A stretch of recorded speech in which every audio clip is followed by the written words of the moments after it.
உள்ள தலைமுறைக்கு தெரியாத ஒரு வரலாறு. தமிழீழ விடுதலை புலிகளில் எத்தனை முஸ்லிம்கள் முக்கியமான பொறுப்புகளில் இருந்தார்கள், எத்தனை முஸ்லிம்கள் போராடி தங்களுடைய உயிர்களை இழந்தார்கள், இவர்களுக்கு என்ன நடந்தது என்பது தமிழ் தேசியவாதிகள் முஸ்லிம்களுக்கு அமைச்சு பதவி கொடுக்கவில்லை என்று முதலை கண்ணீர் விடுறதை நாங்கள் பார்க்கிறோம். வியாபாரம் இதை வாங்கிக் கொள்வார்கள். முஸ்லீம் மக்களோ தமிழ் மக்களோ இந்த விடயங்களை இலகுவாகவே வாங்கிக் கொள்ளக்கூடிய ஒரு தன்மை அவருக்கு காலகாலம் செல்லும் அடைக்கலான இருக்க வேண்டும், சுரேஷ் பிரபஞ்சன் இருக்க வேண்டும். நீங்கள் என்ன போராடினீர்களா? நாங்கள் போராடி வென்றிருக்கிறோம், நீங்கள் எல்லாம் சும்மா இருந்துட்டு எங்களை வந்து கேட்கிறீர்கள், உங்களுக்கு என்ன யோக்கியம் இருக்கிறது கேட்டவர்கள். 20 ஆண்டு காலமாக இருந்த இலங்கையுடைய அமைச்சரவையில முதல் தடவையாக முஸ்லீம் அமைச்சர் இல்லை என்ற வாதங்கள் அந்த சமூகத்தின் மத்தியில பல சர்ச்சைகளை ஏற்படுத்தி இருக்கின்றன. முஸ்லீம் தரப்பிலேயே கேட்கப்படுகின்ற தரப்படவில்லை என்ற விடயத்தை நான் பார்க்கிறேன் என்றால், நீண்ட கால முஸ்லீம் கட்சியின் முஸ்லீம்களில் ஒரு என்பி உறுப்பினர் அங்கு இல்லை என்ற ஒரு குறைபாடு. முஸ்லிம்கள் பிரதி அமைச்சர்களாக நியமிக்கப்பட்டிருக்கிறார்கள், உபசபாநாயகராக நியமிக்கப்பட்டிருக்கிறார்கள். அந்த வகையில் அந்த அவர்களுடைய அந்த ஓரளவுக்கு நிறைவு செய்யப்பட்டிருக்கின்றன இல்லையா? வணக்கம் நேயர்களே, மற்றொரு கலந்துரையாடலில் இன்று இணைந்து கொள்ள இருக்கின்றோம். இப்பொழுது இடர்பாடுகள், வெள்ள அனர்த்தங்கள் எல்லாம் நிகழ்ந்து சற்று அமைதியான சூழல் நிலவுகின்றது. அதே போல அமைச்சரவை உருவாக்கப்பட்டு அதுவும் ஓரளவுக்கு அமைதியான சூழலை ஏற்படுத்தி இருக்கின்றது. இது தொடர்பாக, இந்த விடயங்கள் தொடர்பாக நாங்கள் இன்று தேசம் நெட் நேயர்களுக்கு மிகவும் அறிமுகமான ஆய்வாளர், சமூக செயற்பாட்டாளர் சையத் பஷீர் அவர்களை சந்திக்கின்றோம். அவர் தற்பொழுதும் இலங்கையிலேயே இருக்கின்றார். அவரோடு அண்மைய நிலைமைகள் பற்றி உரையாடுவோம். வணக்கம் சையத் பஷீர். வணக்கம் ஜெயபாலன். வணக்கம். என்னென்றால் இந்த 13 இந்த அண்மையில நடந்த அமைச்சரவை உருவாக்கப்பட்டது சம்பந்தமான பல்வேறு சிக்கல்கள் பொதுவாக பேசப்பட்டிருந்தது. அதுல குறிப்பாக முஸ்லிம் மக்கள் மத்தியில இருந்து ஒரு அமைச்சர் உருவாக்கப்படவில்லை. 70 ஆண்டு காலமாக இருந்த இலங்கையுடைய அமைச்சரவையில முதல் தடவையாக ஒரு முஸ்லிம் அமைச்சர் இல்லை என்ற வாதங்கள் அந்த சமூகத்தின் மத்தியில பல சர்ச்சைகளை ஏற்படுத்தி இருக்க நினைக்கிறேன். அதே போல சமூக ஊடகங்களையும் இது பரவலாக பேசப்பட்டது. இது பற்றி நீங்கள் என்ன சொல்ல விரும்புறீங்க? மிக சர்ச்சைக்குரிய இன்றைய முஸ்லீம் அரசியல் பரப்பிலே மிக முக்கியமான விவாதத்துக்குரிய ஒரு பொருளாகத்தான் இருந்து வருகிறது. அதாவது முஸ்லீம்கள் ஏற்கனவே கடந்த காலங்களிலே பல அமைச்சு பதவியில் வைத்திருக்கிறார்கள். இனவாதம் என்று சொல்லப்படுகின்ற, இனவாதிகள் சொல்லப்படுகின்ற கட்சிகள் என்று, அல்லது பெருந்தேசியவாதம், பேரினவாத கட்சிகள் சொல்லப்படுகின்ற கட்சிகள் கூட முஸ்லீம்களுக்கு இடமளிக்கப்பட்டிருக்கிறது. அவர்கள் தங்களுடைய முஸ்லீம்களுடைய விவகாரங்களை பார்ப்பதற்கான சந்தர்ப்பம் வழங்கப்பட்டிருக்கிறது. ஆனாலும் இன ஐக்கியம், சம உரிமை, இனபேதம் இல்லாத ஒரு கட்சி என்று சொல்லப்படுகின்ற இந்த என்பிபி ஏன் முஸ்லீம்களுக்கு ஒரு அமைச்சர் பதவி வழங்கவில்லை என்ற கேள்வி பரவலாக எழுப்பட்டு வருகிறது. தனிப்பட்ட வகையிலே நான் இதை எப்படி பார்க்கிறேன் என்றால், முஸ்லீம்களை பொறுத்த வரைக்கும், குறிப்பாக முஸ்லீம்கள் இந்த காலகட்டங்களில், அதாவது ஒரு 2 வருடங்களுக்கு முன்பால் ஒரு குறிப்பிட்ட 5 வருடத்துக்குள்ளாகவே அதிக அளவிலான முஸ்லீம் இளைஞர்கள் அல்லது முஸ்லீம் உறுப்பினர், முஸ்லீம் மக்கள் இந்த என்பிபி கட்சியிலே சேர்ந்திருக்கிறார்கள். ஏனென்றால் கடந்த தேர்தலுடைய ஜனாதிபதி தேர்தலை பார்த்தால் தெரியும், அனுராதா திசாநாயக் அவர் பெரிய வாக்கு குறைவில்லை, சுமார் 3 லட்சம் வாக்குகளை பெற்றிருந்தார் நினைக்கின்றேன். ஆகவே அங்கே அவர் 3 லட்சம் வாக்குகளும் பெரும்பான்மையான பகுதி சிங்கள பகுதியில் இருந்தால் வாக்கு கிடைத்திருக்கு. அது அப்பொழுதெல்லாம் முஸ்லீம் மக்கள் பெரிதளவிலே இவருக்கு ஆதரவளிக்கவில்லை. குறிப்பிட்ட 5 ஆண்டு காலத்துக்குள் தான் ஒரு மாற்றம் நடந்திருக்கிறது நினைக்கிறேன் முஸ்லீம்களை பொறுத்தவரை. முஸ்லீம்களில் புதியவர்கள் என்றால், முஸ்லீம்கள் ஒரு பக்கம் கோத்தபாய அரசினால் புறக்கணிக்கப்பட்ட நிலையிலே இனவாதம் இல்லாத ஒரு ஆட்சி முறை வேணும் என்பது வகையிலே அவர்களுக்கு குறிப்பாக கடந்த காலங்களில் நாடாளுமன்றத்திலே துணிச்சலான வகையிலே முஸ்லிம்கள் சார்பான கருத்துக்களை, குறிப்பாக முஸ்லிம்களுடைய ஜனாசாக்களை எரித்தல் சம்பந்தமாகவோ, ஈஸ்டர் குண்டுவெடிப்பு சம்பந்தமான விடயங்களிலோ, அதிகளிலான தீவிரமான சாவி போன்ற விடயங்கள் முஸ்லிம்களுடைய சமூக பிரச்சனைகள் என்று வருகின்ற பொழுது அவர்களுக்காக குரல் கொடுத்த வகையிலே அவர்கள் ஜேபி பல உறுப்பினர்களை கண்டிருக்கிறார்கள். அந்த பார்லமெண்டத்தினூடாக அவர்கள் குரல் வீரியமான ஒரு குரல் எழுப்பப்பட்டு வந்திருக்கிறது. முஸ்லிம்களை பொறுத்த வரைக்கும் அந்த வகையிலே அவர்களுக்கு ஒரு கவர்ச்சி, ஒரு ஈர்ப்பு ஏற்பட்டிருக்கிறது. அந்த ஈர்ப்பு தான் மெதுமெதுவாக வளர்ச்சி அடைந்து முஸ்லிம்கள் ஏற்கனவே கோத்தபாய அரசிலே பாதிக்கப்பட்ட அந்த வைக்கிற வன்மமும் அந்த ஆத்திரமும் அவர்களுக்கு இருந்திருக்கிறது. அந்த கட்சியில் இருந்தவர்கள் பலர் மாற்றாக இந்த கட்சிக்குள் போன பொழுது இந்த 2 கட்சிகளுமே SLPP இருந்தவர்கள் தான் இந்த 2 பகுதியும் அலங்கரித்தார்கள். அது ரணிலுடைய கட்சியா இருக்கட்டும் அல்லது இந்த பிரஜித்ர கட்சியில 2 பக்கம். இந்த நிலையிலே முஸ்லிம்களுக்கான இது எல்லாமே இல்லாத ஒரு கலப்படம் இல்லாத தனித்துவமான இந்த வாரான சமூகத்திலே குறை சொல்லப்பட்டவர்கள், அரசியல் குற்றம் காணப்பட்டவர்கள், லஞ்ச ஊழலில் சம்பந்தப்பட்டவர்கள் சொல்லப்படுகிறவர்கள், அல்லது முஸ்லிம்களுக்கான குரலை அழுத்தமாக கொடுக்காத என்ற வகையிலே, அல்லது முஸ்லிம்கள் எதிராக செயற்பட்டவர்கள் எல்லாருமே 2 பக்கம் கலந்து போனபடினால் ஒரு தனித்துவமான ஒரு ஒரு ஒரு போமாக அவர்கள் தனிப்பட்ட அமைப்பாகவே இந்த ஜேபி பார்த்து அதுதான் முஸ்லிம்களுடைய வாக்களிப்புக்கான முஸ்லிம்கள் இந்த முக்கிய கட்சி காரணமா இந்த பின்னணியில் பார்க்கின்ற பொழுது முஸ்லிம்களுடைய அரசியல் வருகை என்பிபிக்குள்ள வந்த வருகை என்பது ஒரு காலகட்டத்திலே முஸ்லிம்களுக்குள்ளே நிறைய பேர் இருந்திருக்கிறார்கள் இல்லை என்றல்ல. ஆரம்ப காலத்துல ஜேவிபில நிறைய பேர் இருந்திருந்தார்கள். ஆனால் இப்ப அவர்கள் இல்லையா? உண்மையிலே நான் சொல்ல போனால் HMI மோதின் கேள்விப்பட்டிருப்பீர்கள். தொழிலாளி என்ற பத்திரிகை நடத்தியவர் HMI மோதின் என்று பிரபலமான இடதுசாரி. அவர் கொழும்பை சேர்ந்தவர். அவருடைய காலகட்டங்களிலே அவர் யாழ்ப்பாணத்து சிறையில் இருந்தவர். ஜேபிக்கான ஒரு சந்தேக நபராக சிறையில் இருந்தவர், ஆதரவானவர். அவர் இடதுசாரி. ஜேபிக்காக வேண்டி சிறையில் இருந்து அவருடைய ஒவ்வொரு நகங்களிலும் அவர் ஊசியேற்றப்பட்டார். மிக மோசமான முறையில் சித்திரம் செய்யப்பட்டார். நீண்ட காலம் சீக்கவும் இல்லை பிற்பாடு. ஆகவே இவ்வாறான நிலைமைகள் அப்படிப்பட்ட தீவிரமான முஸ்லீம் ஆதரவாளர்கள் இருந்திருக்காங்க. அது போலவே ஒட்டமாவடியிலே எனக்கு தெரிந்த அக்கரப்பத்திலே காத்தாங்குடியிலே எப்படி இருந்திருக்காங்க நிறைய பேர்.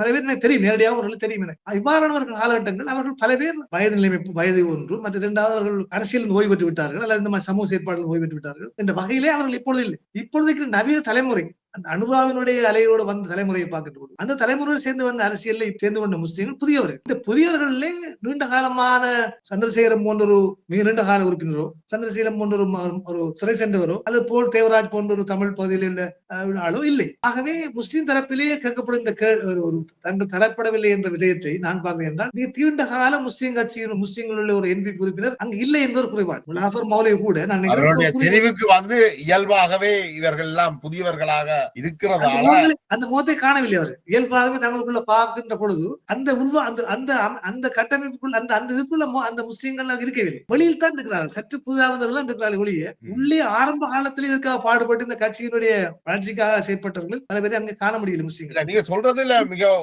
மிகவும் தெளிவான ஒரு உண்மையும் இருக்கு. என்னென்றால் நீங்கள் குறிப்பிட்ட சொல்ல சந்திரசேகர் மிக மிக நீண்ட கால உறுப்பினர், சிறை சென்றவர். அவர்களுக்காக அவருக்கு அந்த கட்சியையும் கொள்கையையும் நன்கு புரிந்து கொண்டவரும் கூட. அதே மாதிரி அருண் ஹேமச்சந்திராவும் கிட்டத்தட்ட 12 ஆண்டுகள் போராட்டம், சம்பூர் பிரச்சனை அப்படி எல்லாம் இணைந்து ஜேவிபியோட ஒன்றாக இருந்த அவர்களுக்குத்தான் இந்த பதவி வழங்கப்பட்டிருக்கு. அதாவது போல்ராஜ். அதுக்கு பின்பாடு அதுக்கு மற்றவர்கள் பாராளுமன்ற உறுப்பினர்களாக வந்திருக்கிறார்கள் எழுதிய அவர்களுக்கு குறிப்பான பதவிகள் எதுவும் வழங்கப்படவில்லை. நீங்க சொல்வது போன்ற புதிதாக வந்தவர்கள், அண்மையில் இணைந்து கொண்டவர்களுக்கு அவ்வளவு தூரம் அது வழங்கப்படவில்லை. ஆனால் இப்ப முஸ்லிம்கள் பிரதி அமைச்சர்களாக நியமிக்கப்பட்டிருக்கிறார்கள், உபசபாநாயகராக நியமிக்கப்பட்டிருக்கிறார்கள். அந்த வகையில் அந்த அவர்களுடைய அந்த ஓரளவுக்கு நிறைவு செய்யப்பட்டிருக்கேன்னு நினைக்கிறேன் இல்லையா? 2012ஆம் ஆண்டு வந்த அருண் ஹேமச்சந்திராவுக்கு பிரதி அமைச்சர் தான் வழங்கியிருக்கிறார். முலாவர் மௌலைக்கு ஒரு பிரதி அமைச்சர் தான் வழங்கியிருக்கிறார். அவர் 2012ஆம் ஆண்டு வந்தாரான்னு தெரியவில்லை, அதுக்கு பின்பாடு வந்திருக்கலாம். அதுக்கு முதல் எங்களுக்கு அவரை தெரிந்திருக்கவில்லை என்று நினைக்கின்றேன். ஒருவேளை அதுக்கு முதல் செயற்பட்டார் தெரியவில்லை. அவர் வந்ததா பொதுவாக அவர் அறியப்படவில்லை. அவர் முஸ்லீம்களை பொறுத்த வரைக்கும் முஸ்லீம்களிலே தீவிரமாகவே இடசாரில் இருந்தவர்கள் இப்போது இல்லை, பழையவர்கள். இருக்கின்ற புதியவர்கள் இல்லாமல் இருக்கிறவர்கள் அதிகமானவர்கள் புதியவர்கள். அது ஆதரித்த மக்களும் புதிய மக்கள் தான். கடந்த ஜனாதிபதி தேர்தலோடு நீங்க பார்க்கின்ற பொழுது எல்லாம் புதிய மக்களாக இருந்தது. ஆகவே திடீரென்று ஏற்பட்ட ஒரு மாபெரும் அலை, ஒரு சுனாமியில் தான் இவர்கள் வந்திருக்கிறார். சுனாமியில் வந்துவிட்டு என்னன்னா நாங்கள் ஆதரித்தோம், எங்களுக்கு ஒரு முஸ்லீம் அமைச்சர் கிடைக்கவில்லை என்று கேட்கின்ற ஒரு விஷயம் தான் அங்கு ஒரு கேள்விக்குறியா இருக்கிறது. நாங்கள் இவ்வளவு பெருந்தொகையா அவங்களோட சேர்ந்தோம், உங்களை ஆதரித்தோம், ஆனால் நீங்கள் ஒரு 5 வருடத்துக்கும் ஆதரிக்கவில்லை. அனுராக் தேர்தலில் கேட்டபோது முஸ்லீம்கள் பேச ஆதரிக்கவில்லை. அனுராக்கான தலைமை பேச இருக்கவில்லை. அதாவது சில கூட்டங்கள் நடத்தினார் இல்லை என்று இல்லை, ஆனால் அது பெரிய ஆதரவு தலைமை இருக்கவில்லை. ஆனால் இந்த முறை மாற்றம் ஏற்பட்டிருக்கிறது. இந்த மாற்றம் ஒரு முழு இலங்கைக்கான மாற்றம். இந்த மாற்றத்தில் தான் சிங்கள மக்களும் ஒரு காலகட்டத்தில் SLPP ஒரு புதிய கட்சி உருவாக்கப்பட்டுச்சு. அந்த கட்சி உருவாக்கப்பட்டு பாதிய வெற்றியை பெற்றது. உள்ளாட்சி சபையில் விலங்கு முழுவதும் வெற்றி பெற்றது, பாதிய வெற்றியை பெற்றிருந்தார்கள். அவர் தூக்கறிப்பட்டு போனார்கள். மக்கள் என்பது மக்களுடைய சக்தி, மக்கள் குரலை மகேசன் குரல் என்று மக்களை பொறுத்த வரைக்கும் மக்கள் தீர்மானிக்கும் சக்தியா இருக்கிறார்கள். இந்த மக்கள் எந்த ஆட்சிகளை கொண்டு வந்தார்களோ அதை தூக்கி இருந்திருக்கிறார்கள். இந்த மக்களுடைய மாற்றத்தை ஏற்படுத்தியிருக்கின்ற அந்த மக்களை தங்கள் பக்கம் சார்ந்து இழுக்கின்ற அந்த விஷயம் ஒரு அரசியல்வாதிகளும் கட்சிகள் செய்து கொண்டு வந்திருக்கிறார். அந்த வகையில இந்த முறை செய்த ஆட்சியில் மாற்றம் மிக வித்தியாசமானது என்னவென்று கேட்டால், தமிழ் முஸ்லிம் மக்களுடைய பங்களிப்பினை அதிக அளவிலே பெறக்கூடியதாக தெற்கிலே இருந்து வந்த ஒரு NPP வெற்றிருக்கிறது. அது ஒரு புதிய ஒரு மாற்றம். கடந்த 5 வருடத்துக்கு மேல் இவர்கள் திரும்பி பார்க்காத ஒரு கட்சி, இவர் ஆதரிக்காத ஒரு கட்சி இந்த அளவு வேகமும் அது இந்த அளவு ஒரு அப்சைட் டவுன் ஆகுது, தலைகளாகவே. தமிழ் அரசியலை பொறுத்த வரைக்கும் வடக்கு கிழக்குல நிகழ்ந்த மாற்றம் ஒரு மிகப்பெரிய சுனாமி தான். ஏனென்றால் சுதந்திர இலங்கையில வந்து தேசியவாத கட்சிகளை தவிர வேற எந்த கட்சிகளும் பெரிதாக தலையெடுத்ததே இல்லை. நிச்சயம். ஆகவே இந்த பின்னணியில் தான் நான் பார்க்க வேண்டும். முஸ்லிம்களுக்கு வழங்கவில்லை என்ற குறைபாடு இருக்கிறது. ஆனால் இன்னும் சில அமைச்சுகள் இருக்கின்றன என்ற குறைபாடு இருக்கிறது. சந்திரலிங்கம், ராமலிங்கம், சந்திரசேகர் சொன்னது போல நாங்கள் முஸ்லீம்களை கைவிடவில்லை, நாங்கள் செய்ய மாட்டோம் என்ற கருத்தை முன்வைத்தார். ஆனால் அதுக்கு மாறாக சில கருத்துக்கள் வந்தது. நாங்கள் முஸ்லீம்களை நாங்கள் இனவாதியாக பார்க்கவில்லை, நாங்கள் இறுதியாக இந்த நியமனம் வழங்குவதில்லை, இலங்கையில் என்ற வகையில தகுதியின் தேர்மையும் தகுதியை கொண்டுதான் வழங்குகிறோம். அப்படின்னா எங்களுக்கு தகுதி இல்லையா என்ற கேள்வி வருகிறது. முஸ்லீம் மக்கள் தகுதி இல்லையா? இந்த கேள்வி எழுப்ப வேண்டியவர்கள் யார் என்றால் ஜேபியிலே அவர்கள் என்பிபியில் இருக்கிறவர்களுடைய முஸ்லீம்களுடைய முக்கியமான தலைவர்களாக இருப்பவர்கள் இந்த கேள்வி எழுப்ப முலாபர் மௌலவியோ அல்லது இன்னும் பலர் இருந்தால் பலர் இல்லை. அங்கு பலர் இல்லை. உண்மையிலே இருக்கிற ஒரு சில பேர் தான் பெரிய அந்த தரத்தில் இருக்கிற அளவில் இருக்கிறவர்கள் தான் அடுத்த தேர்தல்கள்ல வந்து இந்த குறை இல்லாமல் போகும் என்றால் இப்ப கணிசமான அளவு மக்கள் இணைந்திருக்கிறார்கள் ஜேவிபியோட. அப்ப அடுத்தடுத்த காலங்கள்ல வருங்காலங்கள்ல அந்த குறை தீர்க்கப்படும் நினைக்கிறேன். நிச்சயமா உண்மையிலே இது இந்த உதாரணமா உங்களுக்கு தெரியும், லண்டனை பார்த்தால் சாதிக்கான ஒரு மேயரா வந்திருக்கிறார். அந்த கட்சி அவரை முன்னோக்கி கொண்டு வந்தது. அவர் மேயரா வர வேண்டும் என்பதிலே அவர் ஆதரவளித்தார்கள் லேபர் பார்ட்டியில் கட்சியில். அப்ப அது காரணம் என்னவென்றால் அவருடைய செயற்பாடுகள், தொடர்ச்சியா கட்சிக்காக செய்த செயற்பாடுகள். 90களிலே இணைந்தார் இந்த கட்சியிலே லேபர் பார்ட்டியில். மெதுவாகவே ஒவ்வொரு ஸ்டெப்பா வந்தார். அவரை ப்ரொமோட் பண்ண வேண்டிய காலகட்டம் தவிர்க்க முடியாதாகிவிட்டது. அப்ப தவிர்க்க முடியாத நிலைமையிலே ஏற்படுத்தின பொழுது, தகுதியும் திறமையும் உள்ள பொழுது நிச்சயமா அந்த வாய்ப்பு கிடைக்கவில்லை என்று முரண்படுவது ஒரு விஷயம். இப்பொழுது என்ன முஸ்லீம்கள் ஒரு பெரிய எதிர்பார்ப்போடு ஆதரவளித்தது போலும். முஸ்லீம் மக்கள் மத்தியிலிருந்து இதை ஒரு நெகட்டிவா அல்லது ஒரு எதிர்மறையா பார்த்த மாதிரியும் தெரியல. சில இன்ஃபுளுசர்ஸ் என்று சொல்லக்கூடியவர்கள் சமூக வலைத்தளங்கள்ல இது எழுப்புறார்கள். ஆனால் அதுக்கு நிகராக இல்லை என்ற கருத்துக்களும், அதாவது முஸ்லீம்கள் புறக்கணிக்கப்படவில்லை என்ற கருத்துக்களும், நீங்கள் சொன்னது போன்ற கருத்துக்களும் நிறைய வெளியில வந்து ஒன்று. நாங்கள் என்ன பார்க்க வேண்டும் என்றால், இந்த தோல்வியுற்ற கட்சிகள், குறிப்பா முஸ்லீம்கள் தங்களுடைய தளத்தில் எழுந்து கொண்டு போகிற நிலைமை, தமிழ் பகுதியிலே தமிழ் தேசியவாத தமிழ் கட்சி, தமிழ் கட்சிகள் இருந்து போகிற நிலைமை, இவர்களுக்கெல்லாம் மீண்டும் வருகின்ற அரசியல் நெருங்கிக் கொண்டிருக்கின்ற உள்ளூராட்சி சபை இருக்கிறது, அடுத்து மாநில சபை இருக்கிறது. தேர்தலில் எதிர்பார் முகம் கொடுப்பது அவர்களுக்கான அஸ்திரங்கள் தேவை. எதை கொண்டு இதை நாங்கள் வீழ்த்துவதற்கான உபாயங்களை தடை கொண்டிருக்கிறார்கள். அது சொல்லவில்லை, செய்யவில்லை. அப்படியான அதாவது இந்த சிறுபான்மை தேசிய கட்சிகளுடைய ஒரு உபாயம் தான் இந்த புரளிகள் என்று சொல்ல. இந்த மாதிரி இது இலகுவான வியாபாரம். இதை வாங்கிக் கொள்வார்கள். முஸ்லீம் மக்களோ தமிழ் மக்களோ இந்த விடயங்களை இலகுவாகவே வாங்கிக் கொள்ளக்கூடிய ஒரு தன்மை அவர்கள் காலகாலம் இது உடைந்து கொண்டு போகிற தன்மையை விட்டுவிடக் கூடாது. இதை மீண்டும் போஷித்து வளர்க்க வேண்டும் என்பதில் இந்த அரசியல்வாதிகளுக்கு அக்கறை இருக்கிறது, அவர்களுடைய சார்பான ஆக்களுக்கு இருக்கிறது. அதாவது அவர்கள் இந்த பிரச்சாரமாகவே செய்வார்கள். இதுக்குள்ள தமிழ் தேசியவாதிகள் முஸ்லிம்களுக்கு அமைச்சு பதவி கொடுக்கவில்லை என்று முதலை கண்ணீர் விடுறதை நாங்கள் பார்க்கிறோம். முஸ்லீம்களுக்கான கொடுக்க கூடாது என்பதிலே முஸ்லீம்கள் பேச்சுவார்த்தையில் கலந்து கொள்ள பொழுது மூன்றாம் தரப்பு தரப்படவில்லை. முஸ்லீம்களுடைய தராத பொழுது சொன்னது என்னன்னு கேட்டால், நினைக்கிறேன் செல்வம் அடைக்கலாம் இருக்க வேண்டும், சுரேஷ் பிரபஞ்சன் இருக்க வேண்டும். நீங்கள் என்ன போராடினீர்களா? நாங்கள் போராடி வென்றிருக்கிறோம், நீங்கள் எல்லாம் சும்மா இருந்துட்டு எங்களுக்கு வந்து கேட்கிறீர்கள், உங்களுக்கு என்ன யோக்கியம் இருக்கிறது கேட்டு அண்ணன் பாலசிங்கம் தாய்லாந்திலே பேச்சுவார்த்தையிலே முஸ்லீம்களுக்குள்ளே முரண்பாடு வருகின்ற பொழுது உங்களுக்கு நீங்கள் போய் உங்களுடைய பிரச்சனை தீர்த்து எங்கள்கிட்ட வாருங்கள், உங்களுக்குள்ள பிரச்சனை தீர்த்து எங்கள்கிட்ட கதைப்பதற்கு உள்பட்டி பிரச்சனை கொண்டு வாருங்கள் என்றெல்லாம் சொன்ன காலங்கள் இருக்கிறது. அவை இப்பொழுது அதெல்லாம் சொல்லி எங்கள் புறக்கணித்து விட்டு நான் குறைந்தது அஷ்ரப் தமிழர் விடுதலை கூட்டணியிலே இருந்து அண்ணன் அமிர்தலிங்கம் தமிழீழம் பெறாவிட்டால் நான் பெறுவேன் என்று சொல்லி சவால் விட்டவர் அஷ்ரப் அவர்கள் காலகட்டத்தில். அதே அஷ்ரப் அவர்கள் வேல்முருகு ஒரு தீவிரமான இனவாதி இனவாத அரசியல் செய்தது தமிழ் கட்சிக்குள்ளே. அவர் என்ன செய்தார்? அவர் எந்த அளவுக்கு கேட்டால் அவருக்கு இடம் கொடுத்து இவரை போட்டியிடாம செய்தார்கள். அம்பாளுடைய மாவட்டத்தில் தியாமடலில். ஆகவே அஷ்ரப் முரண்பட்டார், தங்களுக்கு தரப்படவில்லை. அதுல அந்த பிரிவு ஆரம்பமாகிறது. எப்பொழுது ஆரம்பமாகிறது பார்த்தீர்கள் என்றால், இந்த நிலைக்கண்ணி வலிக்கிறார்களே இவர்கள் என்ன செய்தார்கள் என்று பார்க்க வேண்டியது. இன்னொரு உதாரணம் என்றால், இந்த வேல்முருகு இந்தியாவுக்கு போன பொழுது இந்தியாவிலே நான் நினைக்கிறேன் கஃபூர், காத்தாங்குடி கஃபூர் முழு இயக்கங்களுடைய கோஆர்டினேட்டர், அதாவது ENDL PRL எல்லாருடைய ஒரு கோஆர்டினேட்டராக செயற்பட்டார் கபூர் சொல்லி, கபூர் மாஸ்டர் அவருடைய நண்பர் கூட. அந்த காலகட்டத்தில் இவர் என்ன சொன்னார் போயிட்டு, வேல்முருகு இந்தியாவுக்கு போனவர் சொன்னார், முஸ்லீம் ஆலயம் நீங்க வச்சீங்க, அது கேட்டு இவர் ஏன் போட்டீங்க, நீங்க உங்களுக்கு வேற யாரும் கிடைக்கலையா? அப்படிப்பட்ட ஆள் தான் வேல்முருகு. அவர் தான் அஷ்ரஃபுக்கான இடத்தை பிடித்தவர். அதனால்தான் அஷ்ரஃப் இருந்து விலக வேண்டி ஏற்பட்டது. வரலாறுகள் நிரம்பவே இருக்கின்றன, சொல்வது நிறைய விஷயங்கள் இருக்கின்றன. இவர்கள் எல்லாம் தான் இப்பொழுது முஸ்லீம்களை பிறகு விட்டார்கள் சொல்கிறார்கள். இன்னும் ஒரு வரலாறு தெரியாது தமிழர்களுக்கு, இன்றைய உள்ள தலைமுறைக்கு தெரியாத ஒரு வரலாறு. தமிழீழ விடுதலை புலிகளில் எத்தனை முஸ்லீம்கள் முக்கியமான பொறுப்புகள் இருந்தார்கள், எத்தனை முஸ்லிம்கள் போராடி தங்களுடைய உயிர்களை இழந்தார்கள், இவர்களுக்கு என்ன நடந்தது என்றது நான் நினைக்கிறேன் உங்களுடைய குறுக்கல் மடத்து பையன் நூலில் அதை மிக தெளிவாகவும் மிக விவரமாகவும் எழுதியிருந்தீர்கள். அதுதான் நினைக்கிறேன் இன்றைக்கு இருக்கக்கூடிய ஒரே ஒரு ஆவணம் என்று. இதுல இப்ப தமிழ் முஸ்லிம் மக்களுக்கு இடையிலான இந்த முரண்பாடு மிக மோசமாக இருந்தது. அதாவது படுகொலைகள் வரைக்கும் நடந்தது. தமிழ் ஆயுத அமைப்புகள் முஸ்லிம்களை படுகொலை செய்திருக்கிறார்கள்.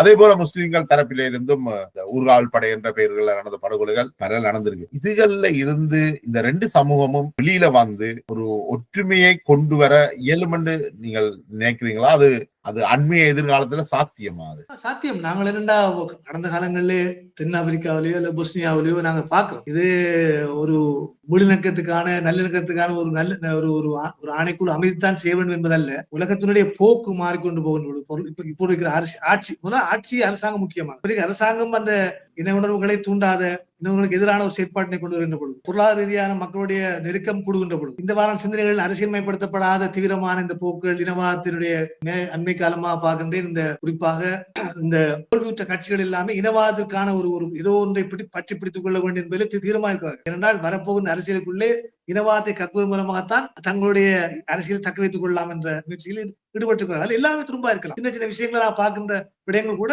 ஒரு துரும்பாக பயன்படுத்தப்படலாம். இதெல்லாம் தாண்டி கொண்டுதான் இந்த அரசியல் மக்கள் முன்னோக்கி போக வேண்டும். முன்னோக்கி போவதற்கான ஒரு அடிப்படையான ஒரு காலடிப்பினை இவர்கள் வைத்திருக்கிறார்கள். மக்கள் இந்த மாதிரி சின்ன சின்ன விடயங்களை எல்லாம் பெரிதுபடுத்திக் கொண்டு போகலாம். மக்கள் இதை பொறுமையாகவும் இதை தங்களுக்காக இடம் கொண்ட பொழுது தங்களுக்கு கிடைக்கும் என்று முஸ்லீம்கள் நம்புவதும், தமிழ் மக்கள் வட மாநிலத்திலே தங்களுக்கு கிடைக்கவில்லை. வட மாநிலத்தில் அப்படித்தான். வட மாநிலத்திலே பாரம்பரியமான இடதுசாரிகள் இருந்தாலும் இன்றைய காலகட்டத்திலே நவீன புதிய தலைமுறைகள் தான் போட்டிட்டார்கள். அவர்கள் வந்திருக்கிறார்கள். டாக்டர் பரமானந்தனா மற்றது அந்த எல்லோருமே புதியவர்கள், அரசியலுக்கு புதியவர்கள் கூட. அதாவது தீவிரமாகவே இந்த இயக்கங்கள் இருந்தவர்கள் அல்ல. அவர்களுடைய இடம் வருகின்ற பொழுது அவர்களுடைய செயற்பாடுகளை பொறுத்து அவர்கள் இடங்களை பெற்றுக் கொள்வார்கள். யாழ்ப்பாணம் முழுவதும் கொடுக்கப்படவில்லை அமைச்சு பதவி. அவர் சொல்வது போல மலைநாட்டிலிருந்து வந்தவர் அவர் அமைச்சர், மலைநாட்டு மக்களை பிரதிநிதிப்படுத்தக்கூடிய ஒரு ஆள் தான். ஆனாலும் தமிழ் மக்கள் இந்த பிரதிநிதியான வேறுபாட்டை உடைத்திருக்கும். அது மக்களுக்காக அங்கு போராடி இருக்கிறார், மக்களோடு வாழ்ந்திருக்கிறார். அந்த மக்களுக்காக வாழ்ந்து மக்களுக்காக செயற்படுகிற ஒரு எந்த பிரதிநிதினாலும் இருந்தாலும் அது பிரச்சனை இல்ல. அது மிக முக்கியமான விஷயம் என்னென்றால், ஒரு காலகட்டத்தில் தமிழ் மக்கள், அதாவது யாழ்ப்பாண தமிழர்கள் இந்த மலைய தமிழர்களை பெரும்பாலும் அடக்கி ஒடுக்கி அவர்களை ஒரு உறிஞ்சின காலகட்டம் ஒன்று இருந்தது. அது மிக துன்பியலான காலகட்டம் ஒன்று இருந்தது. அந்த சமூகத்தில இருந்து வந்த ஒருவர் அமைச்சராக யாழ்ப்பாணத்தில் போடப்பட்டிருக்கிறது அதை யாழ்ப்பாண சமூகமும் ஏற்றுக்கொள்றது நினைக்கிறேன் மிக முக்கியமான ஒரு விஷயம். அந்த அடியெடுப்பு தான் நான் சொல்லுவேன். இந்த மாதிரி செய்யப்படுகின்ற பொழுது இதனுடைய இம்பாக்ட், இதனுடைய தாக்கங்கள், இதனுடைய மக்கள் எவ்வாறு உருவாக்கிக் கொள்கிறார்கள், மக்கள் இதில் எவ்வாறு இந்த மாற்றங்களை புரிந்து கொள்கிறார்கள் என்ற அடிப்படையிலே தொடர்ச்சியான மாற்றங்கள் முஸ்லீம் பகுதியில் நடக்கலாம், வேறு பிரதேசங்கள் நடக்கலாம். உதாரணமாக கல்துறையிலே வந்திருக்க தமிழ் பெண்மணி ஒரு அமைச்சராக நியமிக்கப்பட்டிருக்கிறது. இவ்வாறான மாற்றங்கள் தமிழ் முஸ்லீம் சிங்கள பிரதேசங்கள் இல்லாமல் பல பிரதேசங்களிலும் நேற்று அண்மையில இந்த மாவீரத்தின விளக்கேற்ற விஷயத்துல சீலாவதி நடராசா என்ற தன்னுடைய 3 பிள்ளைகளை மாவீரர்களாக அர்ப்பணித்தவர். அவருடைய ஒரு பிள்ளை கிபீர் விமான தாக்குதலில் கொல்லப்பட்டது. ஒரே ஒரு பிள்ளை தான் உயிரோடு இருக்கிறார். அவரை விளக்கு கொளுத்த வர சொல்லிவிட்டு பாராளுமன்ற உறுப்பினர் ஸ்ரீதரன் தன்னுடைய அரசியல் முரண்பாடுகளுக்காக அவரை நிராகரித்திருக்கிறார். விளக்கு கொளுத்தாம ஒரு சிங்கள பெண் தன்னுடைய பிள்ளைகளை போராட்டத்துக்கு அனுப்பின ஒருவரை நாங்கள் எவ்வளவு தூரம் இழிவுபடுத்தி இருக்கிறோம் என்றது. அதபடியால் இந்த மக்களுடைய உணர்வுகள் என்றது சாதி மதம் பிரதேச வேறுபாடுகள் எல்லாம் கடந்து ஒரு உன்னதமான மக்களாகத்தான் எனக்கு இலங்கை மக்களை பார்க்கக்கூடியதாக இருக்கு. அது நீங்கள் சொல்வது அந்த மாதிரியான ஒரு எதிர்பார்ப்பு எங்களிடம் இருந்தது. அது சாத்தியமாகுமா என்ற தீவிரமான இனவாத போக்குள் அரசியல் நடத்தப்பட்டு வந்திருக்கிறது. இப்பொழுது அது உடைக்கப்பட்டு ஒரு புதிய தளத்திலே மாற்றத்தை நோக்கி நடந்து கொண்டிருக்கிறது. இந்த மாற்றத்தை நாங்கள் வலுப்படுத்த வேண்டிய தேவை இருக்கிறது. புத்திஜீவிகள், பத்திரிகையாளர்கள், ஜேர்னலிஸ்ட் மற்றது சகல தரப்பினரும் எல்லோருமே இந்த மாற்றங்களை நாங்கள் உள்வாங்கிக் கொண்டு இந்த மாற்றத்தை திரட்சியுற செய்யக்கூடிய பலப்படுத்தக்கூடிய முயற்சியில் நாங்கள் ஈடுபட வேண்டும் என்பதில் தான் உங்களுடைய இந்த பேட்டியில் கூட நான் சொல்ல வேண்டிய விடயம். இது முக்கியமான ஒரு விடயம். ஏனென்றால் நாங்கள் இதில் பின்னோக்கி நின்று விடக்கூடாது. நாங்கள் இதில் முன்னோக்கி நகர்ந்து இந்த விஷயங்கள் எங்களால் முடிந்ததை சம்பந்தமா தள்ளி செல்கின்ற இந்த முயற்சியில நாங்கள் ஈடுபட வேண்டும் என்று நான் நினைக்கின்றேன். நிச்சயமா இது அடுத்த கட்டத்துக்கு போகின்ற பொழுது இன்னொரு சம்பவம் அண்மையில வெள்ள அபாயம் என்னுடைய பேக்ரவுண்ட் பின்னணியில இருக்கின்றது. அந்த உளவு இயந்திரம் மாவடி பாலத்தை தாண்டி சென்ற 8 பேர் உயிரிழந்திருக்கிறார்கள். இந்த உயிரிழப்பு 14 இதுவரைக்கும் இந்த அனர்த்தத்தால 16 பேர் உயிரிழந்திருக்கிறார்கள். அதுல 8 உயிரிழப்புகள் இந்த மாவடி பாலத்தில் எல்லாம் இடம்பெற்றிருக்கின்றது. இது தொடர்பாக பல்வேறு விதமான சர்ச்சைகள் நடந்து கொண்டிருக்கு. ஏன் இவர்கள் இந்த வெள்ளம் போகின்ற இந்த மாவடி பாலத்தால் அனுப்பப்பட்டார்கள் என்று இது விடத்தில் 2 குற்றச்சாட்டுகள் வைக்கப்படுது. ஒன்று, பாதுகாப்பு படையினர் அவர்களை போக வேண்டாம் என்று தடுத்திருக்கிறார்கள், ஆனால் பாதையை மூடவில்லை. இன்னொரு பக்கம் சொல்லப்படுவது அந்த மாவடி பள்ளி நிந்தாவூர் பாடசாலையின் மதராசாவின் அதிபர் ஆசிரியர்கள் பொறுப்பேற்று நடந்து கொண்டார்கள். அவர்களை இந்த வெள்ளத்துக்கால அனுப்பி இருக்கிறார்கள். இது சம்பந்தமாக நீங்கள் என்ன அறிகிறீர்கள்? இது இந்த பின்னணி என்ன?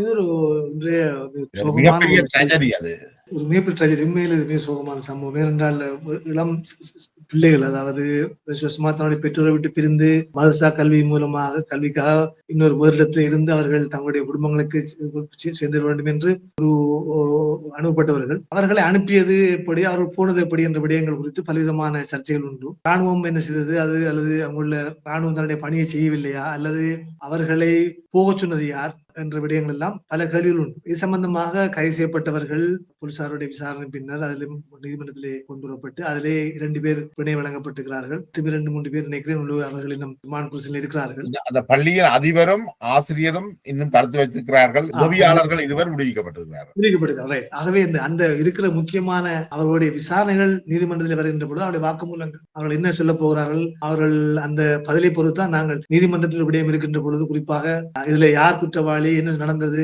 விடயங்களை நாங்கள் இப்பொழுது சொல்ல முடியாது. என்றால் இவர்களுடைய வாக்குமூலங்கள் என்னன்னு தெரியாது.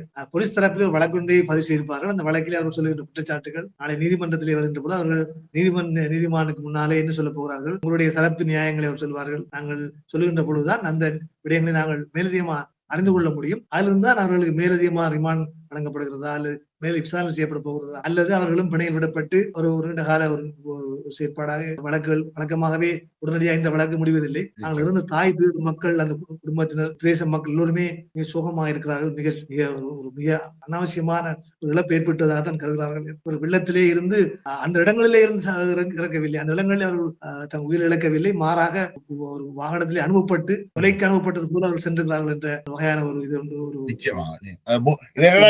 மிக முக்கியமானது. இது முற்றாக தடுத்திருக்கப்படக்கூடிய ஒரு விபத்து, இயல்பான விபத்து அல்ல. இது தடுக்கக்கூடிய ஒரு விபத்து. ஒரு பொறுப்பற்ற முறையில தான் நடந்துக்கிறது. இது யார் பொறுப்பற்று நடந்தார்கள் என்றதுக்கு அப்பால எடுக்கின்ற முடிவுகள் எப்பவுமே வெல் இன்ஃபார்ம்டா முடிவுகளை எடுக்கணும். என்றால் அது உயிராபத்தை உணர்ச்சி வசப்பட்டதுல நாங்கள் இவர் பிள்ளை அவர் பிள்ளைன்னு சொல்லி கொண்டிருக்கிற டைம் அல்ல இது.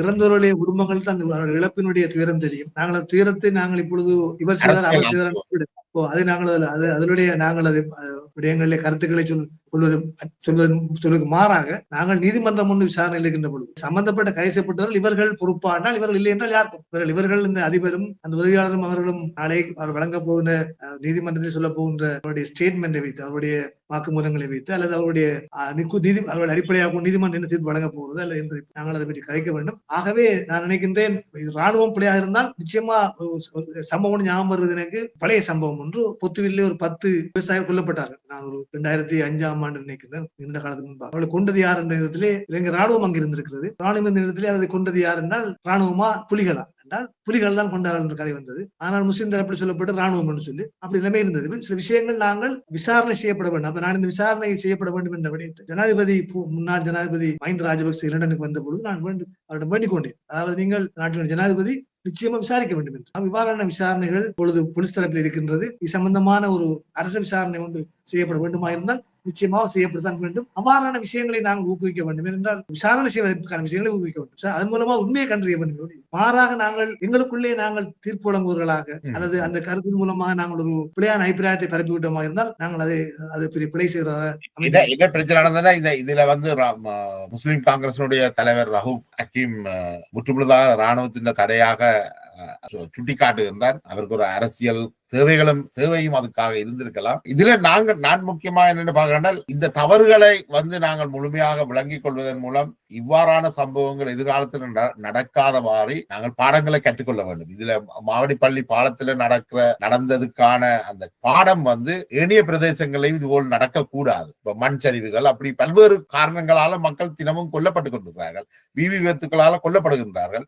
இது சம்பந்தமாக அரசாங்கமும் ஒரு கொள்கை ரீதியான இந்த மக்கள் கொல்லப்படுவதை, வீணாக கொல்லப்படுவதை குறைப்பதற்கான நடவடிக்கைகளை எடுக்க வேண்டும் என்று. நிச்சயமா இது உண்மையிலே இவர்கள் ஏன் அன்றைக்கு அந்த இயற்கை அனர்த்தம் நடந்து கொண்டிருக்கிற சூழ்நிலையிலே, வெள்ளம் பெருக்கெடுத்த நிலையிலே இவர்கள் ஏன் அவர் அனுப்பப்பட்டார்கள் என்று கேள்வி இருக்கிறது. வீடுகளுக்கு போகும் இருந்தாலும் அவர்களுக்கு பாதுகாப்பு அனுப்புவதற்கான முயற்சியை அவர்கள் மேற்கொண்டார்களா? ராணுவம் என்ன செய்து கொண்டிருந்தது இடங்களிலே? அவர்கள் இருந்ததை அனுமதித்தார்களா வாகனம் செல்வதற்கான கேள்விகள் இருக்கின்றன. ஆகவே இந்த நாங்கள் நாங்கள் இந்த முடிவுகளுக்கு வந்துடக்கூடாது. தமிழ் சொல்லுவாங்க, நாங்கள் வெயிட் பண்ண வேண்டும். அதாவது நிச்சயமா வெயிட் பண்ண ஒரு முடிவை வந்தது பிறகுதான் நாங்கள் கருத்துக்களை முன்வைக்க வேண்டும். இன்னொரு விடயத்தை பார்க்கணும். இப்ப குறிஞ்சாங்கடி பாலத்து இந்த மாதிரி நடந்த மாணவர்கள் பாலம் உடைந்து இறந்து சம்பவம் நடந்தது முதல் பகுதியில். திருவண்ணாமலை மாவட்டத்தில் அவ்வாறான சம்பவங்கள் கூட இதுவரைக்கும் அந்த பாலங்கள் திருத்தப்படவில்லை என்ற குறைபாடு இருக்கிறது. பல விடயங்கள் அநியாயமான சாவுகள் நடைபெற்றிருக்கின்றன. அநியாய சாவுகளை இதில் நாங்கள் இந்த மாதிரியான விவகாரங்களை மிக இன்னொரு நடக்கக்கூடாது என்பதற்கான முயற்சிகளை தான் பற்றி அதான் நல்ல முக்கியமானது. மழை வெள்ளம் காரணமாக பல பாலங்கள் வீதிகள் எல்லாம் அடித்து செல்லப்பட்டிருக்கின்றது. இதுக்கு இன்னொரு காரணம் தேசிய மக்கள் சக்தியுடைய பாராளுமன்ற உறுப்பினர் ரஜித் சொல்லியிருக்கிறார் நினைக்கிறேன். இந்த ரோட்டுகளை திருத்திய அல்லது ரோட்டுகளை அமைத்த பொறியியலாளர்கள் அதற்கான பொறுப்பான பொறுப்பாக செயற்படையில்லை இருக்கலாம். ஒரு முக்கிய விஷயம் என்றால் உங்களுக்கு தெரியும், இந்த வெள்ளம் வரப்போகிறது, அனர்த்தம், சூறாவளி அல்லது இந்த இயற்கையானது நடைபெற போகிறது. இது ஒன்றும் புது விஷயம், இலங்கைக்கு புது விஷயமும் அல்ல. இது கொஞ்சம் கூட குறைய நடந்திருக்கலாம். ஆனா இது ஒரு புது விஷயம் இல்ல, ஆண்டுகளாக நடந்து கொண்டிருக்கு. அதுதான் உதாரணமா சொல்ல வந்தால் உங்களுக்கு தெரியும், இந்த சுனாமிக்கு பிறகு ஜப்பானிய அரசாங்கம் ரொம்பவே அவங்களுக்கு சுனாமியை கண்டுகொள்வதற்கான அதை அச்சரிக்கிறதுக்கான கருவிகள் எல்லாம் வழங்கியிருந்தார். அந்த கருவிகள் எல்லாம் அப்படியே பழுதடைந்து விட்டது, பராமரிக்கப்படவில்லை. அது மாத்திரமல்ல, இந்த ஒரு மிக முக்கியமான ஒரு ப்ரொஃபசர் நேற்று ஆஸ்திரேலியா இருந்து ஒரு பேட்டி எழுதியிருந்தார். அவர் சொல்லுகிறார் என்றால், இலங்கையினுடைய வானிலை அறிக்கையில் முழுமையாகவே இந்தியாவில் இருந்து பெறப்பட்ட தகவல்கள், சேட்டலைட் மூலமான தகவல்கள் இலங்கையிலே அவர்கள் சுயமாக செயற்படுவதில்லை. மாறாக அவர்கள் இந்தியாவிலிருந்து பெறுகிற தகவலையும் அல்ல ஐரோப்பிய நாடுகள் தகவலையும் வைத்துக் கொண்டு தாங்களே தகவலை அதை உண்டாக்குறாலே ஒழிய சரியான தகவல் வழங்குவதில்லை என்ற குறைபாட்டை முன்வைத்தார்கள். இதில் அவருடைய எக்ஸ்பர்ட் நிபுணத்துவம் வாய்ந்த ஒரு விஷயமாக சொன்னார். எனக்கு அதிலே நிபுணத்துவம் இல்லை, சொல்ல முடியாது. ஆனாலும் அவர் சொன்ன விடயங்கள் முக்கியமானவை. அதாவது இலங்கையினுடைய இருக்கின்ற சகல வானிலை அறிக்கை எல்லாம் முழுமையாகவே இலங்கையினுடைய முன்னெச்சரிக்கை, இது நடக்க போகும் முதல் இந்தியாவில் கூட அங்க ஒரு டிஜிட்டலைஸ் பண்ணப்பட்ட சிஸ்டம் இருக்கிறது, சேட்டலைட் சிஸ்டம் இருக்கிறது. மூலமாக இந்தியாவில் இடங்களிலே முன்னுக்கு அதுக்கான எச்சரிக்கை செய்யப்பட்டு அதுக்கான பாதுகாப்புகள் செய்யப்பட்டது. உங்களுக்கு ராமலிங்கம் சந்திரசேகரன் கூட யாழ்ப்பாணத்தில் சொல்லியிருந்தால், இதை வடிவா செய்திருந்தால் 50 விதமான இழப்புகளை தடுத்திருக்கலாம். அவர் எதை மீன் பண்ணி சொல்ல தெரியவில்லை. பொதுவாக பார்க்கின்ற பொழுது திட்டமிடல் விஷயங்களில் முன்னெச்சரிக்கையாக நடைபெறும் விடயங்கள், காலநிலையா இருக்கட்டும், காலநிலை அனர்த்தங்கள் இடங்களிலே நாங்கள் எவ்வளவு முன்ஜாக்கிரதையாக சில விடயங்களை செய்ய வேண்டும் என்ற விடயம் உலக நாடுகளிலே இருக்கின்றது. எங்களை தாண்டி வருகின்ற விடயம் வேறு. நாங்கள் எவ்வளவு முக்கியத்துவம் அளித்து அதை பாதுகாப்பதற்கான முயற்சிகளை மேற்கொண்டு என்பதற்கு நாங்கள் நவீன டெக்னாலஜி இருக்கிறது. நவீன டெக்னாலஜி இருக்குது. நாளைக்கு என்ன செய்ய போறோம் என்பதை வானிலை அறிக்கை கூட ஒழுங்கா சொல்ல முடியாமல் இருக்கிறார்கள் என்ற குற்றச்சாட்டை வைத்திருந்தார் அந்த ப்ரொஃபசர். அவர் என்ன சொல்ல வருகிறா, இலங்கையை பொறுத்த வரைக்கும் நாங்கள் மிக பின்தங்கி இருக்கிறோம். எங்களுக்கு பேரழிவான சுனாமிக்கு பிறகு கூட பெரிய பாடம் கற்கக்கூடிய வாய்ப்பு இருந்தது. அதுக்கான சகல வசதிகள் சர்வதேச நாடுகள் உதவி செய்தது. எங்களுக்கு நிதி ரீதியான உதவிகள், டெக்னாலஜி உதவிகள் ஆனால் யாரும் பயன்படுத்தவில்லை. இது எல்லா இடங்களும் இருக்கிறது, நாட்டினுடைய முழு கட்டமைப்பிலும் இருக்கிறது. நீதிமன்றத்துக்கு போனால் அங்கே ஆன்லைன்ல, அதாவது என்ன சொல்றது, நேரடியாக காணொலி மூலமாக நீங்கள் சாட்சி சொல்லக்கூடிய விடைகள் எல்லாம் இந்த இயந்திரங்கள் எல்லாம் வேலை செய்வதில்லையா பல இடங்களில். சுப்ரீம் கோர்ட் உயர்நீதிமன்றத்தில் மட்டும் வேலை செய்ததாக சொன்னார்கள், மற்ற இடங்களிலே அது பெரிய அளவிலே செய்யப்படவில்லை. அதிக அளவிலான விஷயங்கள் இங்கே அமல்படுத்தப்படாமலே பல உதவிகள் பெறப்பட்டு செய்யப்படாமலே இருந்து கொண்டிருக்கின்றன. இதையெல்லாம் மாற்றியமைப்பு என்பது ஒரு நீண்ட கால ஒரு செயற்பாடாக தான் இருக்கு. அரசாங்கம் பல சவால்களை எதிர்கொள்கின்ற பொழுது இவ்வாறு எல்லா விடயங்களையுமே உள்வாங்கி கொண்டு போவதற்கான ஒரு அரசியல் தளமாக இதை நாங்கள் பார்க்கிறோம். அது நடந்தால் நல்லது, நடக்காவிட்டால் மீண்டும் இந்த நாங்கள் திரும்பவும் அதே பிரச்சனைகளை இதை எதிர்கொள்ளக்கூடியவர்களாகவும் இருப்போம். 75 ஆண்டுகளாக புரியோடி போன ஒரு முறையில இருந்து நாங்கள் இப்ப வெளியில வர பாக்குறோம். அப்ப மக்களுடைய தேவைகள், வேண்டுதல்கள் நிறையவே இருக்குது. அவர்களுக்கு உள்ள காலம் மிக குறுகியதானதான் இருக்குது. நினைக்கிறேன் அடுத்தடுத்த காலங்கள்ல, அடுத்தடுத்த ஆண்டுகள்ல இதுகள்ல பாரிய முன்னேற்றங்கள் வரும், பெரும்பாலான உயிரிழப்புகள் தவிர்க்கப்படும் என்ற அந்த நம்பிக்கையோடு நாங்கள் இந்த உரையாடலை முடிவுக்கு கொண்டு வரலாம் நினைக்கிறேன். அப்படியே நம்புவோம், நல்லதை நம்புவோம், நல்லதை நாடுவோம். நன்றி ஜெயவால். நன்றி, உங்களுடைய நேரத்துக்கு நன்றி. மீண்டும் எழுந்து வருகின்ற பல்வேறு அரசியல் திருப்பங்கள், முடிவுகள் தொடர்பாக தொடர்ச்சியாக நாங்கள் உரையாடுவோம். உங்களுடைய நேரத்துக்கு மிக்க நன்றி. நன்றி ஜெயவால்.